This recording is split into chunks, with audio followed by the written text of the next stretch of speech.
Now, what a difference a week makes. In the London suburb of Hackney, riots have made way for a community fundraiser for some of the worst-hit businesses there. Philip Williams and cameraman Cameron Bauer had been in the thick of street battles in Hackney, and they returned to a very different atmosphere. Here we go. Now that is a small contribution to the community that's trying to rebuild. You would not believe this is the same street. Just have a little flashback to what was happening in this street just 1 week ago.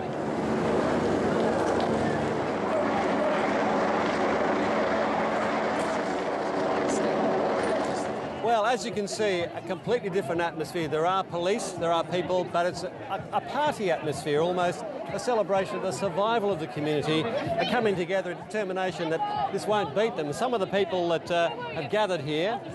Hello, can I just interrupt for a second? Sorry. Tell me the difference a week has made between what was happening a week ago and now. Well, I just think people have come together so much in the last week. It's almost, I can't really even believe that what happened here happened because of that. I don't know. Do you feel that, John? The clean-up was so fantastic. What was the atmosphere like immediately after when you first came into this street? It was utter chaos.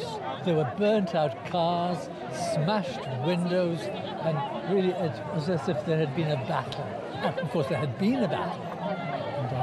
And now, obviously, a determination. Very much better, yes. Is it possible that in some perverse way, this has actually been a positive for the community? It will be a catalyst for improvement, that's for sure. Yeah. Yes, it'll be a catalyst for improvement. But that's often the way, don't you think? That when really difficult and bad things happen is the very time when people come together. So I think it will be good in the long run. Well, one of those that witnessed the events who lived right here and saw what happened was Gemma. Gemma, tell me what you saw a week ago and tell me the contrast with today.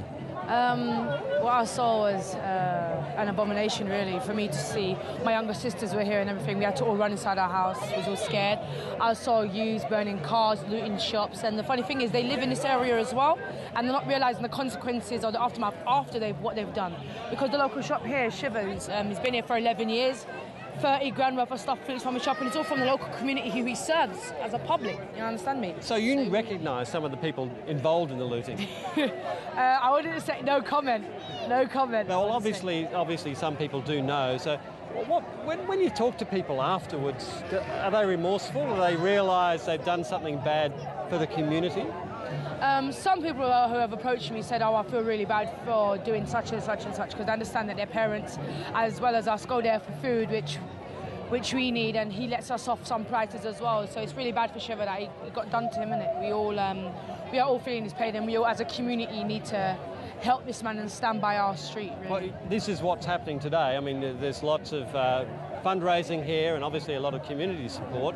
An enormous difference today, isn't it? Yes, it's lovely to see the community all together as one for once, enjoying each other's company, getting to know each other, because what really happened was a miscommunication between us and the police.